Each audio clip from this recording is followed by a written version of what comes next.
तो अस्सलाम वालेकुम। एंड जो आज हमारा लेक्चर है डेव ऑप्स का लेक्चर नंबर 8 है।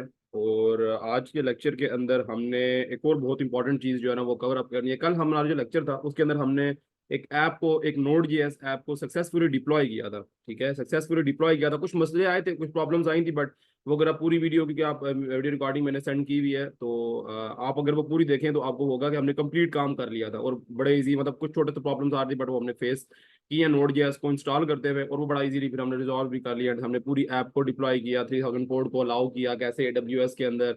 और हमने फिर टॉप सर्विसेज जो थी डेवऑप्स की, हमने उसके बारे में रिव्यू किया था। और ये जो हमारा कल का कंटेंट था, ठीक है। तो कल हमने यहाँ तक हमने अपना काम कर लिया था। आज एक बहुत इंपॉर्टेंट, लेकिन डेवऑप्स के अंदर जितने भी पुराने टॉपिक्स हैं मैं उनको दोबारा नाम नहीं ले सकता मैं उनके। बहुत से टॉपिक्स हमने कवर किए हैं, ठीक है, अल्हम्दुलिल्लाह। और ये है कि अभी हम नेक्स्ट जो आगे पढ़ेंगे उसके बारे में देखेंगे। अभी हमने भी बहुत सी चीजें सी आई सी डी एंड समथिंग कुछ पढ़ना है इंशाल्लाह, वो भी फर्दर ऑन हम आगे डिस्कस करेंगे। बट अभी जो करंटली है, अभी हमने जो आज का जो हमारा एजेंडा है, जो आज का क्लास का एजेंडा है, बहुत इंपॉर्टेंट टॉपिक, ठीक है, बहुत ही ज्यादा इंपॉर्टेंट टॉपिक है। और ऐसा जब भी मैं डेवऑप्स की क्लास स्टार्ट करता हूँ मैं सबको कहता हूँ ये बहुत इंपॉर्टेंट टॉपिक, ये भी इंपॉर्टेंट टॉपिक। तो देखो यार, जो हमारे पास डेज ही इतने हैं और इतना ही हमारा कोर्स है, ठीक है। इस कोर्स के अंदर हमने वही चीजें कवर करनी है जो इंपॉर्टेंट है। तो सो दैट आप ये समझ लो कि जो भी टॉपिक पढ़ाया जाएगा वो इंपॉर्टेंट है, ठीक है। तो आज का जो टॉपिक है वो है कॉन्फ़िगरेशन मैनेजमेंट सिस्टम, ठीक है। Configuration configuration management you can say, मतलब वेरी इजीली। अब पहले तो मुझे आपको ना काफी टाइम, आज मुझे लग रहा है कि थियोरेटिकल काफी ज्यादा जाएगा काम। कल तो हमने प्रैक्टिकली अडैप्ट डिप्लॉय की थी, ये सारा कुछ। आज थियोरेटिकल जहां तक मुझे मेरा दिमाग कह रहा है कि ये जाएगा, बिकॉज इसके अंदर मैंने बहुत सी चीज़ों के नाम लेने हैं और बहुत सी चीज़ें हैं जिसके बारे में आपको बताना है, और बड़ी इंपॉर्टेंट चीज़ें हैं एक्चुअल में। और कॉन्फ़िगरेशन मैनेजमेंट सिस्टम के अंदर हम करेंगे क्या, हम सारा कुछ डिस्कस करते हैं। अब देखिए, जो एक्चुअल में अब dev as a DevOps engineer जो हम कॉन्फ़िगरेशन मैनेजमेंट करते हैं, तो मैनेजमेंट ओके, जो अच्छा, तो जो कॉन्फ़िगरेशन मैनेजमेंट हम as a DevOps engineer कर रहे होते हैं, व्हाट इज कॉन्फ़िगरेशन मैनेजमेंट, ठीक है। कॉन्फ़िगरेशन मैनेजमेंट क्या है, मतलब इसके बारे में हम क्यों पढ़ रहे हैं, एडब्ल्यूएस के अंदर ये एक्चुअल में क्या फैसिलिटी प्रोवाइड करेगा हमें, देखें। अब जरा हमें थोड़ा सा ना इसे रियल टाइम एग्जांपल के साथ समझते हैं। एग्जांपल के तौर पे, पता है डेवऑप्स का जो ये कल्चर है, ये तो 5-6 ईयर से स्टार्ट हुआ है। इससे पहले तो ऐसा कुछ सिस्टम था नहीं। इससे पहले कौन हुआ करते थे, इससे पहले ना सिस्टम एडमिनिस्ट्रेटर हुआ करते थे, एडमिनिस्ट्रेटर, ठीक है। एडमिन, ये जो सर्वर को संभाला करते ना, एडब्ल्यूएस का सर्वर या अपने सर्वर्स है जिनके, या इन्होंने माइक्रोसॉफ्ट एज्यूर पे लिया हुआ या एडब्ल्यूएस के जिस हम यूज कर रहे हैं वो, पहले ना ये हम पहले, अब तो अब डेवऑप्स वाले हम, यानी कि एज अ डेवऑप्स इंजीनियर अब हमारी एक फील्ड इंट्रोड्यूस हुई है जिसके हम थ्रू हम सबके एडब्ल्यूएस के सर्वर्स भी हैंडल करते हैं, उनके गिटहब रेपोज, ये हमारे मेनली काम है जिनके बारे में बता चुका हूँ। ऑटोमेशिक में सॉरी ऑटोमेशन मैनेजमेंट और सारा जो है ना, ये सारा का सारा काम हम जो कर रहे होते हैं किसी भी ऑर्गेनाइजेशन के अंदर, ठीक है। लेकिन हमारे से पहले ना जो एक्चुअल में पहले जो एक्चुअल में बैड प्रैक्टिस में ये आ रहा था, जो लोग बड़ा एक डिफिकल्टीज एक्चुअल में, देखो हम मैन काम वही कर रहे हैं, उनकी जितनी भी डिफिकल्टीज है सबको सॉल्व करके हम रिजॉल्व कर रहे हैं और देख रहे हैं कि कैसे कैसे हम रिजॉल्व कर सकते हैं। उसके लिए बड़े टूल्स और बहुत सी चीजें इंट्रोड्यूस हुई हैं जो कि बहुत टॉप लेवल की हैं। तो इंशाल्लाह हम डिस्कस करेंगे। आज भी हमने एक चीज को डिस्कस करना है, मैं आगे बात नाम दूंगा उसका। तो इस तरह रियल टाइम सिनेरियो को समझते हैं कि why why we need configuration management, ठीक है। Why we need configuration management, configuration management की जरूरत आई क्यों, क्यों आई, असल में से यूज करना क्यों है, ठीक है। जब पहले ना डेवऑप्स इंजीनियर से पहले सिस्टम एडमिनिस्ट्रेटर हुआ करते थे, तो आप कह सकते हो सिस्टम एडमिन ही कह देते हैं, कंफ्यूज नहीं हो। तो सिस्टम एडमिन क्या किया करते थे, ये लोग ना, मतलब एक सर्व, अब मैं एग्जांपल ले रहा हूँ, एक ऑर्गेनाइजेशन है, उसका एक जो है ना वो simple own own premises, like एक सर्वर, ओन प्रीमिसेस सर्वर्स होते हैं, एक पूरा इंफ्रास्ट्रक्चर। इंफ्रास्ट्रक्चर आपको आई थिंक क्लियर होगा। जैसे एडब्ल्यूएस का ना, तो मेरे पास एक एडब्ल्यूएस का डैशबोर्ड है, उसके अंदर अगर मैंने 100 सर्वर्स बनाए हुए हैं, तो वो एक पूरे इंफ्रास्ट्रक्चर के ऊपर होंगे कि ये 100 सर्वर्स हैं। इनके अंदर फॉर एग्जांपल जो 50 हैं वो लिनक्स बनाए हैं, यानी कि अबंटू कह सकते हैं हम कह सकते हैं कि 50 हमने अबंटू की EC2 बनाए हैं। EC2, आप EC2 से ज्यादा याद रखें, EC2 हमने एक बनाया हुआ ना, एक दो बनाया पीछे हमने, डिलीट भी किया, टर्मिनेट भी किया। आपके लिए 50 अबंटूज बने हुए हैं, ठीक है। एंड जो है वो इसके अंदर 25 जो है वो हमारे पास मैक के बने हुए हैं, एंड जो हमारे पास 25 हैं वो बने हैं विंडोज के, ठीक है। तो ये हमारे पास एक ऑर्गेनाइजेशन के अंदर सिस्टम एडमिन ने बनाए हुए थे 50 अबंटू, अबंटू 25 मैक 25 विंडो, इस तरीके से 100 बन रहे हैं। पर मैं एक्चुअल में अपनी ऑर्गेनाइजेशन की बात करूं तो मुझे पता है कि इसके तकरीबन 1000 से ऊपर तो EC2s है। बट मैं आपको एक एग्जांपल देने के लिए मैं आपको थोड़ा कम एक अमाउंट बोलिए तो मैं बता रहा हूँ, इससे बहुत ज्यादा हम EC2s बनाते हैं अपने पास। तो कॉन्फ़िगरेशन मैनेजमेंट की जरूरत क्या है, देखिए। सिस्टम एडमिन क्या करता था, पहले एडमिनिस्ट्रेटर करता था 50 कितने भी, मतलब फॉर एग्जांपल ऑर्गेनाइजेशन के अंदर वो 100 बना चुके हैं, तो 100 की ऑर्गेनाइजेशन यूज कर रही है। अब क्या करना है, मसला ये है सारा का सारा कि देखो, हमें अगर कोई एक एक रूल हमें कोई एक रूल इन सब पे अप्लाई करना है, तो आपके दिमाग में क्या आ रहा होगा? वो यार इसमें तो हर एक सिस्टम के अंदर जाके, मतलब पहले मैं 50 बंटू है तो पहले बंटू के अंदर लॉग इन करूंगा। वही आपको पता है ना, लॉग इन करूंगा, उसको फाइल दूंगा, उसकी या पासवर्ड है तो, या फिर मैं उसकी जो डाट पब फाइल है, यानी कि जो उसकी प्राइवेट फाइल है वो दूंगा, अंदर जाऊंगा, इंस्टॉल करूंगा, डन। फिर दूसरे में, तीसरे में, चौथे में, पांचवे में, एंड 50s के अंदर जाके मैं ऐसे ही इंटर होके सबके अंदर कॉन्फ़िगरेशन करूंगा। देन फिर मैं 25 मैक्स के अंदर करूंगा, देन फिर मैं 25 विंडोज, क्योंकि मैंने हर एक ही चीज है जिसको मैंने सब में करना है। फॉर एग्जांपल, मैं एग्जांपल के तौर पे आपको एक और चीज बताता हूँ। फॉर एग्जांपल, मुझे मैं तीन चीजें होती हैं जो कि मैं बताता हूँ कि हमें हमेशा करनी पड़ती हैं, ठीक है। एज अ डेवऑप्स इंजीनियर मैं अपनी ऑर्गेनाइजेशन के अंदर ये काम करता हूँ। क्या? मैं मुझे ना लाजमी अपग्रेड करनी पड़ती हैं, ठीक है। अपग्रेड करनी पड़ेंगी, यानी कि ubuntu का अपग्रेड करने के, ताकि उसकी सारी सर्विसेज जो है वो अपग्रेड हो जाए।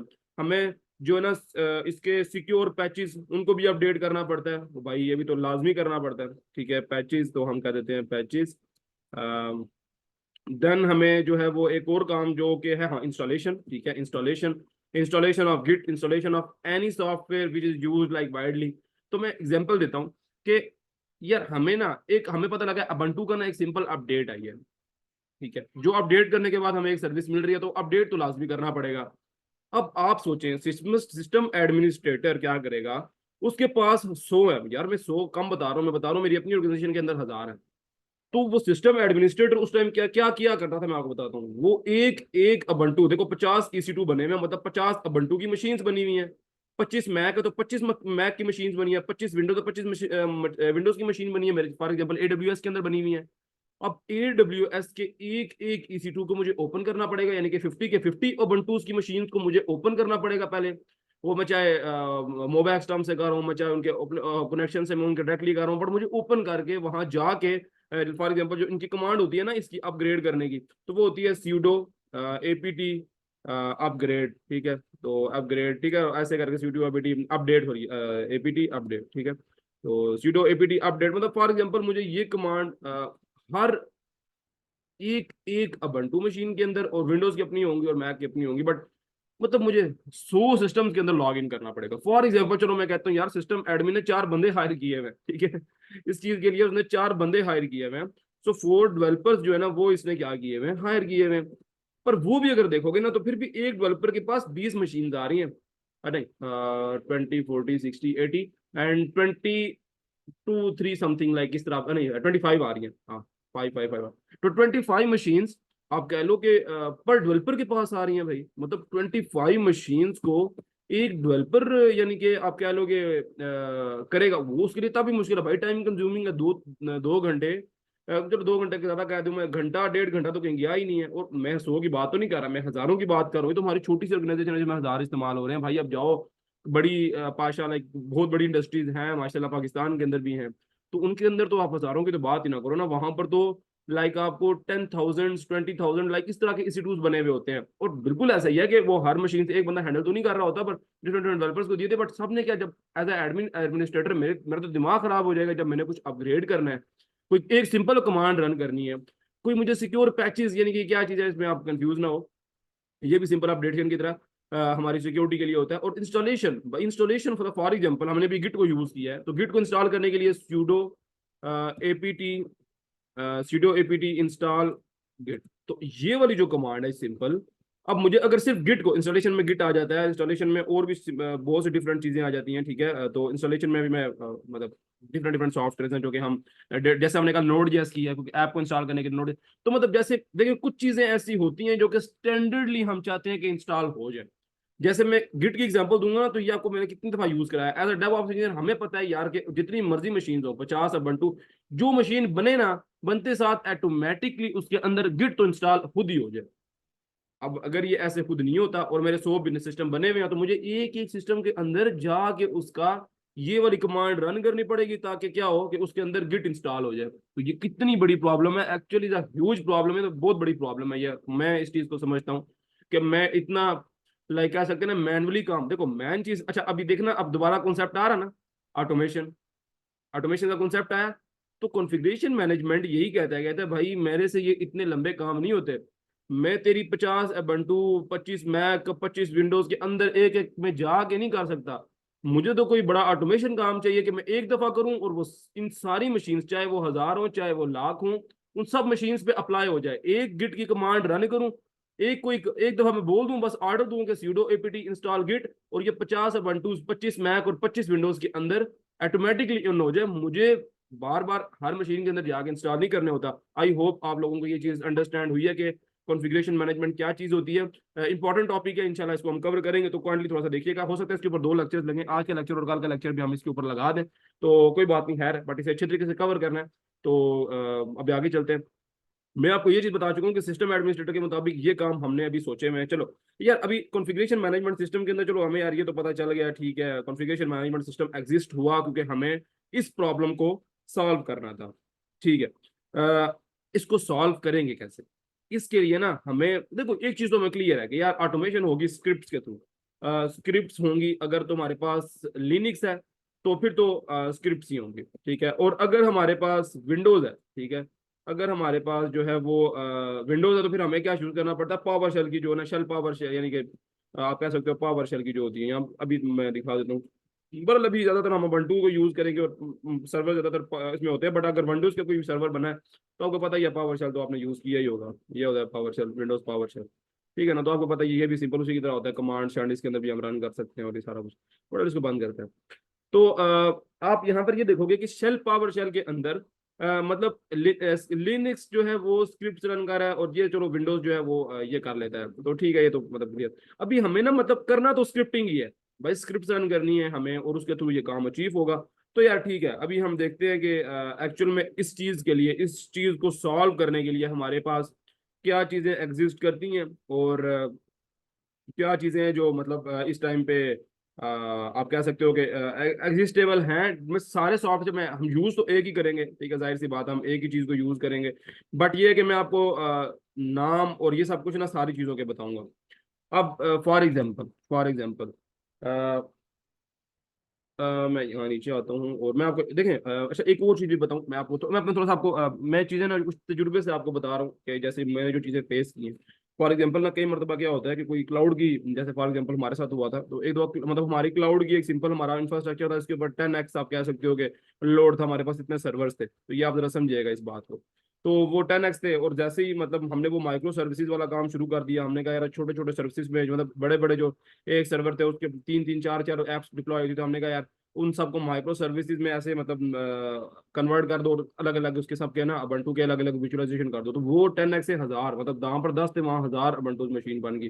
तो तब तो अगर हम उस टाइम पे कंडीशन के अंदर सोचते हैं कि यार मतलब अगर हम उस कंडीशन के ऊपर लाइक करना चाहते हैं इसको इंस्टॉल, तो फिर तो मतलब दिमाग ही क्या था ना, मतलब उड़ जाता बंदा। तो मतलब इतना इतना नहीं कर सकते हम। लाइक मैं आपको सिंपल सिंपल अगर हम बताना चाहें ना, तो मतलब यही है कि हमने कॉन्फ़िगरेशन मैनेजमेंट को जरूर इस्तेमाल करना है। तो कॉन्फ़िगरेशन मैनेजमेंट सिस्टम यहाँ पर पिक्चर के अंदर आता है, ठीक है, कॉन्फ़िगरेशन मैनेजमेंट यहाँ पर आता है पिक्चर के अंदर, और इसके लिए बड़े बड़े प्यारे टूल्स इस्तेमाल होते हैं, बड़े बड़े प्यारे। अब इसके अंदर देखो, विंडोज है, लिनक्स है, लिनक्स के अंदर शेल आप कर रहे होते हैं, डिस्ट्रीब्यूशन होती है ना, जैसे शेल की डिस्ट्रीब्यूशन है, जैसे शेल की डिस्ट्रीब्यूशन है, अल्पाइन है, लाइक अभी कंफ्यूज नहीं हो तो मैं ये सर, ज्यादा लिनक्स की इतना डीप जाने की जरूरत भी नहीं है, वैसे कंफ्यूज होना नहीं है, मैं नाम लेता हूँ, मैं एक्सपीरियंस ले रहा होता हूँ। तो कभी भी मैं देखता हूँ कई मतलब मैं कुछ अजीब सा नाम लूँ तो लड़कों के या वो जिस तरह भी होता है ना, जैसे मैं on the stand up on the spot lecture में क्लास भी ले रहा हूँ, तब भी मुझे वो चीज होती है कि सबके ना मुंह बन जाते हैं, मतलब ये क्या नाम दे अल्पाइन, ये क्या भाई अल्पाइन क्या, अरे यार छोड़ दो यार, मैंने नाम लिया, तुम खुद सर्च कर लेना बाद में, मतलब इतनी अगर जरूरी होता है मैं जरूर तुम्हें उसकी जस्टिफिकेशन देता, अभी नहीं देनी, तो इसी का मतलब यही है क्योंकि इतनी इंपॉर्टेंट नहीं थी। जो चीजें मैंने इंपॉर्टेंट जैसे कॉन्फ़िगरेशन मैनेजमेंट इंपॉर्टेंट, मैंने पूरा का पूरा सिनेरियो बता के डिफाइन किया, तो टेंशन नहीं लेनी है आपने, ठीक है, इजी रहा करें। अब मैं आपको एक चीज बताता हूँ, इसके अंदर कॉन्फ़िगरेशन मैनेजमेंट के अंदर मल्टीपल सर्वर्स हमने, एक चीज तो हमें बड़ी ज्यादा जबरदस्त क्लियर हो गया है कि मतलब एक चीज जो मुझे लगता है कि आपको क्लियर हो गई है, एंड पे आप क्वेश्चन करना मैं समझ भी जाऊंगा, कि भाई कॉन्फ़िगरेशन मैनेजमेंट के अंदर संभालने हमने मल्टीपल सर्वर्स हैं, मल्टीपल सर्वर्स ही हैं, ठीक है, मल्टीपल सर्वर्स या एडब्ल्यूएस के अंदर मल्टीपल EC2s, या अगर VPS लिए हुए, लाइक जो भी सिस्टम सिनेरियो है, मतलब अभी इस टाइम पे हम ज्यूम करके चल रहे हैं, ध्यान में करता हूँ, और मल्टीपल सर्वर्स हैं, ठीक है। और मैंने क्या किया है, मैं हमने मोस्ट नंबर जो है ना, हम ये कह सकते हैं कि चले मैं आपको जरा ना एक ट्रैक पे लेके आता हूँ। तो मल्टीपल सर्वर्स हैंडल करने हैं, ये तो हमें पता, इसको ना ऊपर लिख लेते हैं, इसको ऊपर लिख लेते हैं यहाँ, ठीक है, यहाँ मल्टीपल सर्वर्स हमने हैंडल करने हैं। ओके यार, यहाँ तक तो हम क्लियर हैं। अच्छा, अब इस कॉन्फ़िगरेशन मैनेजमेंट को, अब कॉन्फ़िगरेशन मैनेजमेंट तो एक नाम है ना, एक थ्योरी है, एक चीज है। अब इसको यूज करने के लिए जो एक्चुअल में इसको यूज करने के लिए जो हमारे पास टूल्स है, ठीक है ना, जो इस टाइम पे इंडस्ट्री के अंदर चल रहे हैं, जो इंस्टॉल करके कुछ करके हम यूज करेंगे। सारी बात हम अपना तो बनाने से रहे, हम कॉन्फ़िगरेशन मैनेजमेंट की सर्विस को अपनी से तो बना नहीं रहे, मतलब इतना लंबा काम हम तो कर नहीं सकते। तो जिन्होंने बना के रखे हुए हैं वो कौन से हैं, और जो इस टाइम इंडस्ट्री के अंदर इन है और जिन्हें हम यूज करेंगे। ठीक है, तो अभी मैं आपको नाम बताऊंगा सबके, और वो बताऊंगा जो सबसे बेस्ट और वाइडली यूज्ड होता है और जो मैं खुद पर्सनली यूज करता हूँ, और उसकी वजह क्या है, तो मैं सारा बता दूं। एक तो हमारे पास इसमें आ जाता है, मैं आपको शुरू से करता हूँ, पपिट। ठीक है, एक हमारे पास आ जाता है puppet. The second one is हमारे पास आ जाता है शेफ। ठीक है, ये भी है। और फिर हमारे पास है ये शहजादा है। ठीक है, इसका नाम है एनसीबल। सीबल। ठीक है, ANSIBLE, एनसीबल। और फिर हमारे पास आ जाता है रास्ते के अंदर साल्ट। तो ये चार ऐसे टूल्स हैं जो कि कॉन्फ़िगरेशन मैनेजमेंट के अंदर के लिए यूज होते हैं, जो हम इंस्टॉल कर सकते हैं from Git, from sudo apt install. तो लाइक इनको हम यूज कर सकते हैं। अच्छा, पपिट की स्पेलिंग आई थिंक गलत लिखी है मैंने, पपिट नहीं, ठीक। तो ये चारों के चारों हैं जो हम यूज कर सकते हैं। अब मैं आपको एक बात बताता हूँ इसके अंदर के, जो पुराने हो चुके हैं और कौन से हैं जो नए हैं और एक्चुअल में सबसे ज्यादा एफिशिएंट है। कौन सा है जो सबसे ज्यादा एफिशिएंट है और सबसे ज्यादा वाइडली यूज है, जिसके नंबर ऑफ यूजर सबसे ज्यादा है, वो है हमारे पास एनसिबल, जिसको हम यूज करेंगे एक्चुअल में। ठीक है, तो हम कह सकते हैं मोस्टली यूज का मतलब यही होता है कि मोस्ट नंबर ऑफ, जिसके पास हमारे पास मोस्ट नंबर ऑफ एक्चुअल में लाइक आप यूजर्स आप कह सकते हो, या डेव ऑप्स इंजीनियर जिसे ज्यादातर यूज करते हैं। ठीक है, तो डेव ऑप्स इंजीनियर जिसे ज्यादातर यूज करते हैं। So very clear on that. तो एनसिबल हम यूज क्यों करेंगे, मैं इसका लाजमी, देखो मैं आपको ना, मैं अब असल में क्योंकि कॉन्फ़िगरेशन मैनेजमेंट एक इंपॉर्टेंट टॉपिक है, तो मैं कर तो ये भी सकता था कि, अच्छा मैं कर तो ये भी सकता हूँ कि आपको डायरेक्टली एनसिबल पढ़ा दूं, बट में मैंने जो लास्ट इससे पहले दो थे, उनके अंदर मैंने ये चीज देखी है कि जिनको मैंने डायरेक्ट एनसिबल समझाया, उन्होंने जब साल्ट और पपेट को देखा है ना किसी और ऑर्गेनाइजेशन के अंदर इंस्टॉल, वो बेचारे कंफ्यूज हो गए, और ये क्या है यार, ये मतलब उनको समझ नहीं आता। मैं इसके अंदर फिर जब से मैं अभी ये रिसेंट 1 ईयर से जब ये मैं कोई चीज बढ़ाता हूँ, तो मैं लाजमी इन सब की ना आपस में वर्सेस करा देता हूँ। और वर्सेस में दो ही का कराता हूँ कि एक्चुअल में दो मोस्टली यूज्ड होते हैं। एक तो पपिट, ये लोग ये इस्तेमाल कर लेते हैं, या जो सबसे बेहतर और जो सबसे अच्छा है और जो सबसे ज्यादा एफिशिएंट है ना, वो तो है ही एनसिबल, जिसे हम यूज करेंगे, जिसका हम पूरा ट्यूटोरियल भी इंशाल्लाह एक करेंगे, जिसके अंदर नेक्स्ट लेक्चर के अंदर हम पूरा एनसिबल को अच्छे तरीके से देखेंगे। बट अभी हम देखते हैं इसको वाइडली का जो है ना, एनसिबल को हम वर्सेस के अंदर अगर रख रहे हैं तो किस बेसिस के ऊपर रख रहे हैं, और लाइक इसकी वजह क्या है। ठीक है, तो हम क्या कर लेते हैं, हम ना, मैं आपको एक छोटा सा वर्सेस करा देता हूँ। फॉर एग्जाम्पल चले हम एक ना पपिट और पपिट पिपिट वर्सेस हम कर लेते हैं भाई यहाँ पर एनसिबल। ठीक है, पपिट वर्सेस एनसिबल हम कर लेते हैं, और पपिट वर्सेस एनसिबल। ठीक है, तो पपिट वर्सेस एनसिबल हमने किया। अब हम इसके ना, मैं आपको कंप्लीट बता देता हूँ कि इसके इन दोनों के अंदर आपस में फर्क क्या है, मतलब एक्चुअल में ये किस चीज के बारे में डिस्ट्रीब्यूट है, ये पपिट और एनसिबल किस आपस में डिफ्रेंशिएट कैसे कर रहे हैं। जो पपिट है ना, वो यूज करता है पुल को। अच्छा, ये क्या पुल है, टेंशन नहीं लो, समझाता हूँ मैं, इजी हो जाओ। और ये करता है पुश को। ठीक है, हमारे पास ये जो पुश और ये वाला पुल को करता है। अब जरा मैं आपको समझाता हूँ एक्चुअल में ये फंडे हैं क्या, जो हमारे पास, अच्छा, जो हमारे पास पपिट है ना, ये एक मेथोडोलॉजी को इस्तेमाल करता है।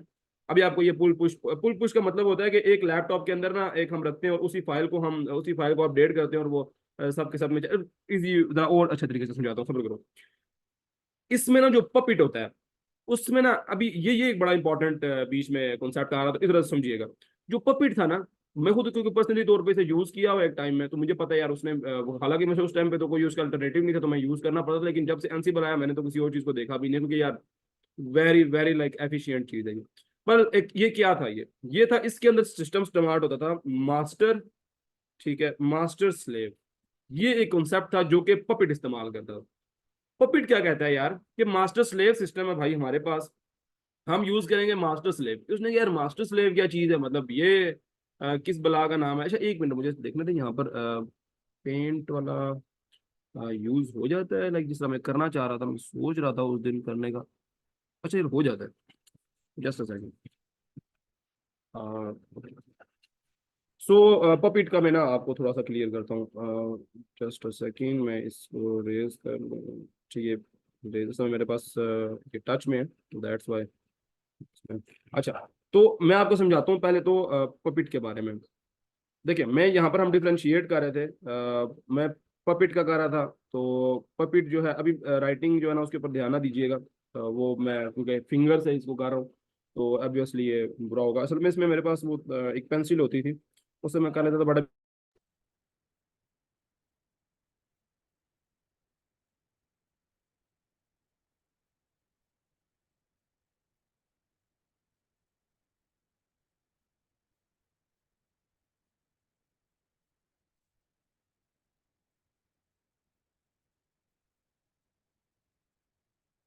ओके, स्क्रीन रिकॉर्डिंग ऑफ हो गई है आपकी, आई थिंक ऑनलाइन क्लासेस वालों की स्क्रीन रिकॉर्डिंग ऑफ हो गई है।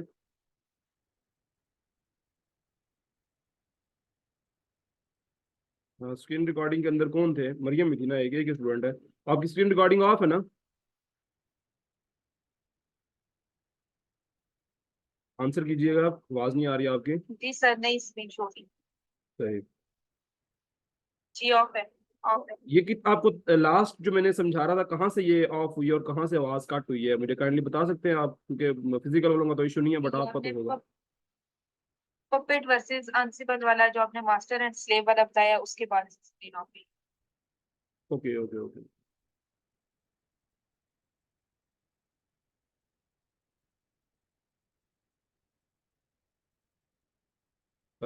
आई थिंक जब हम टच से स्टार्ट कर रहे थे उस टाइम पे हुआ है ना, ऐसा ही है। जी सर, उसी पे। ओके ओके, नो वरी, हम दोबारा से स्टार्ट कर देते हैं। फिजिकल रूम का तो इशू नहीं होता, बट ऑनलाइन में हालांकि भी एक ही है, आपकी ऑनलाइन है, मतलब और नहीं है कोई भी, बट प्रॉब्लम इसमें आ जाती है। अच्छा चले, खैर इसको फर्दर ऑन आगे देखते हैं। मैंने स्क्रीन शेयर अगेन से की है, तो अभी हम पपिट वर्सेस एनसिबल को देख रहे थे। And dismiss and that's it and that's it and that's it. Okay it's clear now, यहाँ से भी इसको क्लियर है।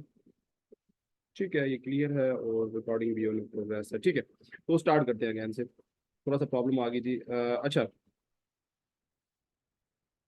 तो हम यहाँ पर थे कि हम ये देख रहे थे कि puppet versus एनसिबल। So master slave, ठीक है, मास्टर स्लेव का एक हमारे पास कॉन्सेप्ट है। तो मास्टर स्लेव जो पपिट के अंदर मास्टर स्लेव है, वो एक्चुअल में काम कैसे करता है, ये थ्योरी क्या है, वो ये कहता है, मतलब आप जरा इस चीज को समझिएगा। एक होती है हमारे पास मास्टर पीसी, एक होता है हमारे पास मास्टर पीसी, और उस मास्टर पीसी के ना हमारे पास फिर आगे स्लेव्स पीसी होते हैं। या आप इसे मास्टर और एम्प्लॉय भी लोग कहते हैं, मास्टर एम्प्लॉय भी कहते हैं, स्लेव कई लोगों को वर्ड पसंद नहीं आता। तो मास्टर और स्लेव, या मास्टर या एम्प्लॉय आप कह सकते हो, या मास्टर वर्कर आप कह सकते हो, भाई कुछ भी कह सकते हो। तो एक पीसी होता है मास्टर, और बाकी सारे होते हैं इसके अंदर स्लेव। तो स्लेव को मैं ऐसे डिनोट कर रहा हूँ, S1 है, S2 है, मतलब S2 की AC2 है, S3 की AC2 है, ठीक है ना, इंस्टेंस है, S4 है, फिर S5 है। तो इसमें ये होता है कि पहले आप मास्टर वाले के अंदर अप्लाई करते हो, और मास्टर वाला फिर उस मास्टर वाले के अंदर से फिर आप पुल करते हो उस चीज को, फिर वो S1 के अंदर अप्लाई हो, फिर वो S2 के अंदर हो, फिर वो S3 और फिर S4 और S5। मतलब ये भी काम कर रहा था, ये भी हमारी कॉन्फ़िगरेशन मैनेजमेंट को सॉल्व कर रहा था। लेकिन कुछ ने तो मतलब एक कमाल ही किया, उसने कहा यार मैं तुम्हें प्रोवाइड करता हूँ एजेंट लेस, ये बड़ा इंपॉर्टेंट वर्ड इस्तेमाल होता है इसके अंदर। इसे हम कहते हैं एजेंट लेस, एजेंट लेस। वो कहता है यार नहीं, टेंशन नहीं करो, चलो तुम मास्टर तो एक एक तुम्हारी एक रूट बना लेना सिंपल, बट उसके अंदर ना तुम्हें एक फाइल बनानी है। एक फाइल हम बनाते हैं, जिसे हम ऐसे तो प्ले ग्राउंड पर इसे भी यूज नहीं करते इस वर्ड को, बट ये एक्चुअल में ये होता है कि प्ले वो हम बनाते हैं, लाइक फाइल, उस फाइल को एक डिफरेंट वर्ड से डिनोट किया जाता है, मैं अभी इनको नाम नहीं दूंगा, कंफ्यूज नहीं होना आपने। तो बहरहाल हमने क्या करना, बस वो फाइल होती है, नाम उसको दिया हुआ होता है, मतलब जरूरी नहीं है आप नहीं कहना चाहते ना को। तो एजेंटलेस हम एक सिंपल फाइल को मेंटेन करते हैं, और वो फाइल क्या करती है, उस फाइल के अंदर ना हम ऐसे स्क्रिप्ट, फॉर एग्जाम्पल आप समझ लें एक फाइल, अब तो फाइल फाइल कैसे बनाते हैं, सिंपल एक फाइल के अंदर ना हम उन सब पीसीज के जस्ट नाम लिखते हैं। मतलब यहाँ पर तो हमें एक पीसी मास्टर पीसी बनाना पड़ता है, फिर बाकी सारे स्लेव पीसी बनाने पड़ते हैं, मतलब पीसी को बताना पड़ता है कि तुम स्लेव तुम स्लेव तुम स्लेव हो। और एक मास्टर कहते हैं, मास्टर वाले को कहते हैं कि तुम मास्टर हो। तो यहाँ पर कोई चक्कर नहीं, कहते यार ठीक है तुमने एक तो पीसी जो है ना बनाया ना तुमने मास्टर साहब, तुम मुझे उन सब पीसीज के नाम यहाँ पर सिर्फ लिख दो, उस फाइल के अंदर उसके नाम लिख दो। फॉर एग्जाम्पल तुम कह देते हो PC1, एंड देन मैं चलो भी आगे आगे करके लिख रहा हूँ, साथ PC2, PC3, PC4, PC5, and script होती है, सारी सी बात है, तो मैं भी ऐसे ही लिख रहा हूँ ना, तो वो तो पूरी स्क्रिप्ट होती है, पर इन सब पीसेस के ऊपर जो इस फाइल के अंदर जो मैंने कहा वो सब अप्लाई हो जाए, and that's it, and this is called agentless. तो ये मास्टर स्लेव से ना बड़ा प्यारा तरीका है ये एजेंटलेस वाला। तो ये हम यूज करते हैं, देखिए ना इनसिबल कुछ चीजें अच्छी प्रोवाइड कर रहा है, दैट्स वाई तो हम इसे यूज कर रहे हैं, दैट्स वाई तो इसके नंबर ऑफ यूजर्स ज्यादा है। मतलब किसी चीज की भी वैसे ही नहीं मतलब हो जाता कि आप कहो ना कि मतलब कुछ चीज वैसे मशहूर कभी भी नहीं होती, हमेशा उसके अंदर कुछ ना कुछ ऐसी कैपेबिलिटीज होती है सो दैट कि वो यानी कि ना मशहूर होता है। और बाकी इसके अंदर बड़ी मजे की चीजें हैं, इसके अंदर इन्वेंट्री वाला सिस्टम काफी मजे का है, लाइक इन्वेंट्री, इसको डायनामिक इन्वेंट्री भी हम इसे कहते हैं, डायनामिक लो। अभी कंफ्यूज नहीं हो, अभी इसको छोड़ देते हैं, ठीक है। अभी चलो हम आगे जब इसे लिनक्स के अंदर करेंगे ना तो बड़ा अच्छे से क्लियर होगा, आपको इतना मजा आएगा ना, आपको भी कॉन्सेप्ट असल में देखें, कुछ भी करने से पहले जब आपको कॉन्सेप्ट पता होते हैं ना, फिर जब मैं लिनक्स के अंदर वो काम करूंगा ना, आपको इतना पता होगा अच्छा सर अभी ये करने वाले हैं, सर अभी ये करने वाले हैं, सर अभी तो एक सर ने फॉर एग्जाम्पल अगर मैं एनसिबल समझा रहा हूँ आपको पता होगा अच्छा सर ने भी ये मास्टर वाला एक पीसी बनाया, अभी सर एक इसका ना आगे एक जिन पीसीज को अप्लाई करना वो पीसी बनाएंगे, और सर पहले वाले दोनों को आपस में कनेक्ट तो जरूर करेंगे। अब जाहिर सी बात है, एक बात तो आप माइंड में रखो, इन सब की पब्लिक की से हम सबको कनेक्ट तो करेंगे ही करेंगे, क्योंकि सब आपस में कनेक्टेड होंगे। अगर 10 पीसीज या 100 पीसीज है फॉर एग्जाम्पल, तो 100 जब तक आपस में, जैसे मैंने एग्जाम्पल ली थी, तो 100 पीसीज अगर, तो जब तक वो 100 आपस में कनेक्ट नहीं होंगे तो कैसे एक ही कमांड बाकी सब में अप्लाई हो जाएगी? फिर तो वही चक्कर हुआ ना कि एक पीसी में जाओ उसके अंदर वो कमांड से उसको डाउनलोड करो, फिर दूसरे में जाओ, तो सबको आपस में कनेक्ट तो करना पड़ेगा ऑटोमेशन के लिए। तो वो हम पब्लिक कीज के थ्रू करते हैं, हम दो ही पीसीज बनाएंगे, एक बना लेंगे मास्टर और एक बना लेंगे सिंपल जो भी पीसी जिसके अंदर वो कमांड हम रन कर सकेंगे। तो हम देखेंगे कि आपस में दोनों को कैसे कनेक्ट करना है, जैसे दो को कर लेंगे फिर तो हम 100 को भी कर लेंगे, हजारों को भी कर लेंगे। तो वो दो को कैसे कनेक्ट करना है, एक ही दफा कनेक्ट करना होगा, जब एक दो कनेक्ट हो जाएंगे देन जो भी कमांड हम उसे चाहे हम रन कर सकते हैं। तो एक दफा हम उसे रन करेंगे, उस कमांड को रन करने के बाद फिर हम देखेंगे, मतलब आगे जादू हम देखेंगे जितने भी होंगे इंशाल्लाह उनको हम कॉन्फ़िगर कर लेंगे। तो एनसिबल एक्चुअल में ना एक मोस्ट इंटरव्यूज का भी ना एक बड़ा शहजादा क्वेश्चन है, इसे कहा जाता है, ठीक है। तो मैं यहाँ थोड़ा सा नीचे आता हूँ, तो मैं इसी वजह से थोड़ा सा आपको क्वेश्चंस के आंसर दूंगा एनसिबल के बारे में, क्योंकि ये असल में ना मैं आपको बताऊं कि मैं खुद एज अ इंटरव्यूअर अगर मैं कभी इंटरव्यू करता हूँ डेफ इंजीनियर्स का या कुछ हमारे मतलब इस तरीके से एम्प्लॉयज वगैरह जब आते हैं लाइक डेवऑप्स का किसी भी पोस्ट के लिए फॉर मतलब हमारे डिफरेंट ऑर्गेनाइजेशन हैं, ऑर्गेनाइजेशन है तो डिफरेंट आगे सॉफ्टवेयर हाउसेज लाइक इस तरह के सिनेरियोज है। तो मैं जब कई मतलब खुद भी इनका लाइन लेता हूँ इंटरव्यू, तो मैं एनसिबल के क्वेश्चन, क्योंकि ये मोस्टली क्वेश्चन पूछा जाता है और हमें इस चीज़ के बारे में बड़ा कंसर्न होता है, एनसिबल के जो मोस्टली इंटरव्यूज क्वेश्चन है ना, मैं वो इंशाल्लाह वो आपको वो भी आज कवर करा दूंगा इसी के अंदर ही। तो एनसिबल को यूज कैसे करना है वो तो हमने देखा ही, बट आज हम ज्यादातर इसमें प्रैक्टिकल पढ़ लेंगे तो आपको ज्यादा अच्छे तरीके हो जाएगा। एनसिबल एक्चुअल में क्या है, एनसिबल के अंदर आप जो है ना, एनसिबल को आप लाइक विंडोज के अंदर यूज करोगे तो डिबगिंग परफॉर्मेंस और ये सारे के सारे काम इसके अंदर कर सकते हो, ठीक है। अच्छा महली चीज इसके अंदर क्या है कि इसके अंदर जो मॉड्यूल्स है ना, एनसिबल के अंदर जो मॉड्यूल्स, अच्छा मैं ऐसे करके आई थिंक ज्यादा अच्छा नहीं होता ये, एनसिबल को ऐसे होती है। तो एनसिबल के अंदर जो मॉड्यूल्स है ना, वो अच्छा ये बनी जो है ना, इसके अंदर जो लैंग्वेज यूज हुई है वो ये यूज पाइथन, ठीक है, पाइथन लैंग्वेज इसके अंदर यूज हुई है एनसिबल के अंदर पाइथन। तो हम YAML नाम की लैंग्वेज को यूज करेंगे और हम आगे देखेंगे, और इसके अंदर ना हम खुद से भी मॉड्यूल्स बना सकते हैं, क्योंकि पाइथन यूज हुई है। तो एनसिबल के अब अगर हमें कोई जरूरत है ना अपने मुताबिक कोई नया कॉन्फ़िगरेशन सिस्टम को चाहिए ऐसा, तो हम अपने मुताबिक जैसे लोड जो है ना वो बैलेंसर नाम से अगर कुछ हो तो कुछ भी लाइक हम बना सकते हैं, लाइक मैं लोड बैलेंसर के नाम से अगर बनाने से तो मैं बना एनसिबल से मतलब पाइथन लैंग्वेज यूज हुई है और उसके मुताबिक हम कोई भी अपना मॉड्यूल भी बना सकते हैं एनसिबल के तरह जो काम कर रहा हो, तो मतलब वो भी फंडा बड़ा इजी होता है, ठीक है, तो हम ये यूज कर सकते हैं। और एनसिबल जो है ना वो गैलेक्सी वो काफी मतलब जबरदस्त चीजें हैं, हम इंशाल्लाह आगे देखेंगे इसको। अब मैं आपको ना कुछ चीजें बताता हूँ कि जो अच्छा इसके अंदर जो एक्चुअल में हम लैंग्वेज यूज करेंगे। अच्छा एक और डिफरेंस मैं आपको बताऊँ जरा, मैन डिफरेंस इसका, कि इन इन दोनों में एक और बड़ा मसला होता है, जो वर्सेस में बता रहा था ना वर्सेस, तो इसके वर्सेस मास्टर स्लेव वाला तो आपको क्लियर हो गया होगा, एक और वर्सेस मैं आपको बताता हूँ। एक वर्सेस एक और ये है कि जो पपिट है ना वो कहता है यार अगर तुमने पपिट यानी कि मेरे मेरे साथ अगर तुमने काम करना है तो तुम्हें पपिट लैंग्वेज उन्होंने एक डिफाइन की हुई है वो सीखनी होगी। पपेट लैंग्वेज देख लो कि वो कैसे काम करती है, उसके थ्रू तुम जो है ना वो मेरे पास कोडिंग कर सकोगे, मतलब मेरे पास कोडिंग तो नहीं होती, मतलब सिंपल स्क्रिप्ट्स वो जो भी होता है वो तुम कर सकोगे, अदरवाइज तुम नहीं कर सकोगे।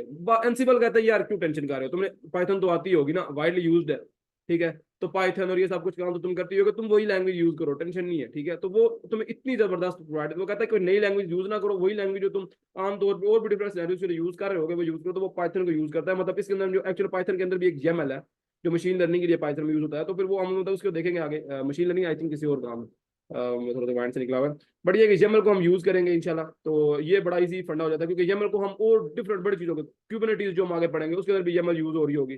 तो ये मगर ये होता है कि पपेट को एम ही सीखना पड़ता था सिर्फ इसके लिए, पपेट के लिए। तो अभी ये है कि YAML को हम यूज करेंगे एनसीबल के लिए, और ये वैसे भी बहुत सी और जगह पे यूज होती है, और हम देखेंगे आगे बहुत डिफरेंट सोर्स में और भी यूज हो रही होगी, तो हमारे लिए आसानी हो जाती है, ठीक है। तो जैसे फॉर एग्जाम्पल मैं आपको यहाँ पर बात बता रहा था, मैंने एक और डिफरेंशियल मेरे माइंड से निकल गया था, तो मैंने कहा आपको बता दूं एक और चीज। मैं आपको बताऊं कि जो एनसीबल है, अब मैंने लोड बैलेंसर, ये आपको समझ आ गया होगा। अब एक और चीज जो है एनसीबल के बारे में मैं आपको बता दूं कि एनसीबल जो है ना वो, अगर आप लोग यूज कर रहे हैं लिनक्स के अंदर, ठीक है, तो फिर तो आप बड़ा इजीली ना एसएसएच के थ्रू कनेक्ट कर लेते हैं। एसएसएच के थ्रू एक प्रोटोकॉल है, उसके हम यूज कर लेते हैं। अगर आप एनसीबल को यूज करना चाह रहे हैं विंडोज के अंदर, देखिए यूज तो आप दोनों के अंदर।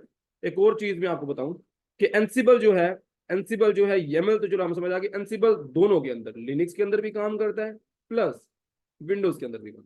तो कोई मसला नहीं, अगर जिस मर्जी तरह के सिस्टम है आपके, तो वो विंडोज के अंदर भी काम करेगा और लिनक्स के अंदर भी काम करेगा। तो ये एनसीबल इतना वाइडली यूज्ड है, और इसे बनाया भी रेड हैट इसको आगे से हैंडल कर रहा है। रेड हैट आपको अगर नहीं पता तो ये एक मतलब आप कंफ्यूज ना हो, ये भी एक डिस्ट्रीब्यूशन का एक कंपनी है, ये रेड हैट एक बहुत बड़ी कंपनी है, आप सर्च कर लेना इसको। तो ये उसको हैंडल कर रही है। पर एनसीबल जो है मैं आपको बता दूं, अगर लिनक्स के अंदर यूज करें तो फिर एसएसएच होता है। एसएसएच होता है आपके पास सिंपल ना, वो एक प्रोटोकॉल है, उसको यूज करना पड़ता है। और अगर आप जो है ना एनसीबल को, अगर आप एनसीबल को विंडोज के लिए यूज करते हो, ठीक है, विंडोज के लिए यूज करते हो, तो फिर आपको जो है ना इसके पास, हमारे पास होता है WinRM, तो इसको हमें यूज करना पड़ता है इस चीज को। तो ये हम आगे देखेंगे, इस बारे में इतना देखने की जरूरत नहीं पड़ा, हम लिनक्स का यूज करते हैं, हमारे सच को देखेंगे कैसे यूज करते हैं सच। मैं थोड़े से आपको इसके अंदर जो इंटरव्यूज क्वेश्चन है, मैं आपको वो बता देता हूँ। जो इंटरव्यूज में क्वेश्चन पूछे जाते हैं, तो आप कह सकते हो इंटरव्यू क्वेश्चन, ठीक है। तो इंटरव्यू क्वेश्चन जो है किसके, एनसीबल के। तो ये बड़े इंपॉर्टेंट मैं बता रहा हूँ आपको। इसमें पहला पूछते हैं लोग कि एनसीबल जो है, एनसीबल आपको इतना तो पता है चलो ये कॉन्फ़िगरेशन मैनेजमेंट के काम आता है, बट ये किस लैंग्वेज के अंदर बना हुआ है, क्योंकि बाद में अगर हम आपसे कोई मॉड्यूल बनाना पड़े तो आप किस में बनाएंगे, मतलब आपको क्लियर है, या फिर आप सिर्फ एनसीबल बना बनाए को यूज करते हैं। तो आप बता दो यार नहीं इसमें पाइथन यूज होती है, आई नो कि पाइथन को हम यूज करते हुए आगे कर लेंगे। फिर वो पूछते हैं यार कि क्या जो एनसीबल है ये सिर्फ लिनक्स में यूज होगा, अगर कभी विंडोज में यूज करना पड़े तो आप कर सकते हो। तो आप होगे नहीं यार, ये क्रॉस प्लेटफॉर्म में एनसीबल जो है ना वो क्रॉस प्लेटफॉर्म में यूज होता है, इसे हम कहते हैं cross platform.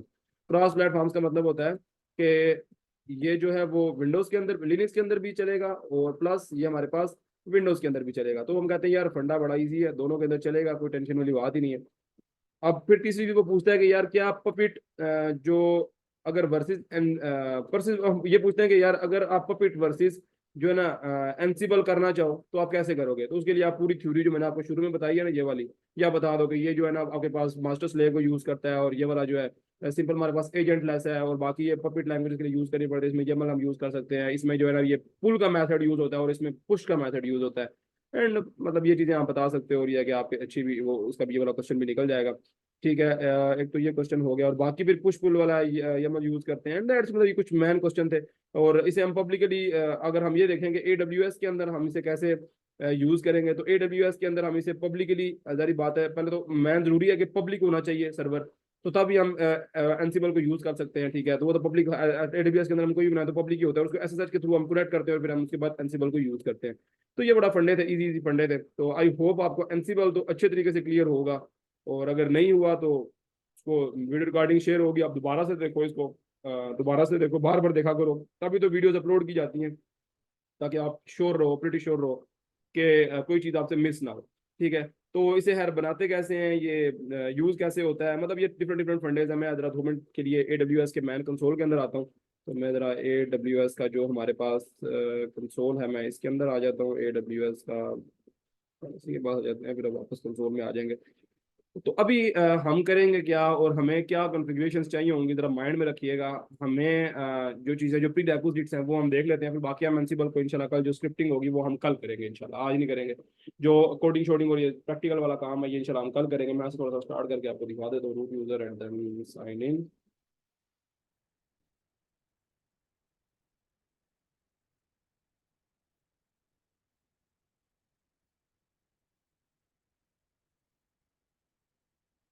Okay, so come on console home के ऊपर आ जाते हैं। अच्छा, सो सो अब देखें, ये अगर हम यहाँ पर कंसोल होम के ऊपर आते हैं तो एक चीज जो हमने अभी करंटली करना क्या है, मतलब हम इसको यूज करेंगे तो क्या, जरा मतलब आप पूछ सकते हो कि यार सर आप क्या करेंगे, क्या मतलब अभी स्ट्रेटजी क्या यूज होगी नेक्स्ट के जिसके थ्रू हम एनसिबल को यूज करेंगे। तो भाई सबसे पहले तो हमें दो मशीन्स बनानी पड़ेंगी, तो हम करेंगे ये कि हम दो मशीन्स बनाएंगे, सुन ले आप, हम दो मशीन्स बनाएंगे और एक को हम कह देंगे ये मास्टर है, एंड सेकंड जो है ना वो यूज होगी फॉर एनसिबल, तो हम एनसिबल यूज के काम से बना सकते हैं कुछ भी। तो हम दो मशीन्स हमें बनानी पड़ेंगी करंट टाइम के अंदर। तो दो मशीन्स बनाने के बाद हमने एक वाली के अंदर वो स्क्रिप्ट रन करनी पड़े, तो दोनों को आपस में कनेक्ट करने के लिए ना दोनों को हम एक कमांड रन करेंगे कि जो है ना एस एच की जेन। तो एस एच की जेन की कमांड जैसे ही हम लिखेंगे और इंटर प्रेस करेंगे, तो एस एच की जेन में भी बनाना नहीं चाह रहा, मैं कह रहा हूँ कल ही बना के कि मतलब शुरू कराऊँ आपको, अभी कंफ्यूज ना हो आप। तो एस एच की जेन दोनों में रन करेंगे तो दोनों में क्या हो जाएगा, दोनों के पास यानी कि पब्लिक जो दोनों के पास हमारे पास क्या हो जाएगा, जो यानी कि उनकी प्राइवेट और पब्लिक की दोनों की जनरेट हो जाएंगी एसएच की जन से। हमारे पास प्राइवेट पब्लिक की जो भी सिस्टम की होती है ना वो हो जाती है। अब यहाँ पर विंडोज के अंदर भी होता है, बट यहाँ पर मैं आपको इसी के अंदर बताऊंगा एक इंस्टेंस रन करके। तो उससे क्या होता है, दोनों की पब्लिक की और प्राइवेट की दोनों की आपस में अपनी अपनी जनरेट हो जाती है। जब दोनों की अपनी अपनी पब्लिक की और प्राइवेट की जनरेट हो जाएंगी तो हमारे पास एक और एक फाइल बन जाती है उसके अंदर, जहां पर हम अगर हम पहले वाले की पब्लिक की दूसरे वाले की पब्लिक, यानी कि जो हमारा हम यही देखेंगे कि जो मास्टर है ना उसको पब्लिक की देंगे, किसकी, जो हमारा दूसरा होगा, तो पब्लिक की देके उसे कनेक्ट कर लेंगे। तो मतलब हम एक पीसी से दूसरे पीसी को, यानी कि एक EC2 से, अभी तो हम क्या कर रहे हैं, अभी हम करंटली मोबाइल स्टॉम से या अपने टर्मिनल से कर रहे हैं, तो हम एक EC2 से दूसरे EC2 के अंदर जा सकते हैं। इजी कमांड होगी एक, एक EC2 से दूसरे EC2 के अंदर, मतलब दो इंस्टेंस बनाएंगे ना, दो इंस्टेंस एक समझ लो ये इंस्टेंस है कि दूसरा, तो इस EC2 के अंदर जो टर्मिनल के अंदर जाके हम बोलेंगे कि भाई हम इस EC2 के साथ कनेक्ट करना चाहते हैं, वो कहेगा ओके। जैसे एंटर प्रेस करेंगे तो इस EC2 के साथ हम इसके साथ यानी कि कनेक्ट हो जाएंगे, तो इस EC2 से मदद से हम इस वाले EC2 को भी यूज कर सकते हैं, और इसकी कॉन्फ़िगरेशन इसकी फाइल जो भी हम करेंगे। तो आप फंडा समझ चुके होंगे कि दोनों को हम कनेक्ट, तो इस तरह हम हजार होंगे तो हजार को करना पड़ता है, बट अभी हम दो, तो करेंगे हम किससे, प्राइवेट और पब्लिक की से। तो हम देखेंगे कैसे फाइल्स को हम जनरेट करेंगे, पब्लिक की जो पब्लिक और प्राइवेट की को हम जनरेट करेंगे। हम देखेंगे कि कैसे हम जो है ना पब्लिक की को सेव करेंगे, उनकी एक मैन उसकी जो एक फाइल बनी होती है उसके अंदर सेव करेंगे, सो दैट कि हम दोनों को एक्सेस कर सके। एंड देन फिर हम उसके आगे डिफरेंट डिफरेंट कमांड जो एनसिबल की, वो हम आगे देखेंगे कि एनसिबल को हम कैसे यूज कर सकते हैं और क्या इसके लाइक यूजेस, लाइक किस तरीके से हम इसे यूज करेंगे ऑन दैट सिनेरियो जो भी हम आज पढ़ा है, उसको हम देखेंगे कि आगे हम इम्प्लीमेंट कैसे कर सकते हैं। आई होप आपको आज का लेक्चर समझ आया होगा, और मैं इस लेक्चर को पहले ऑफ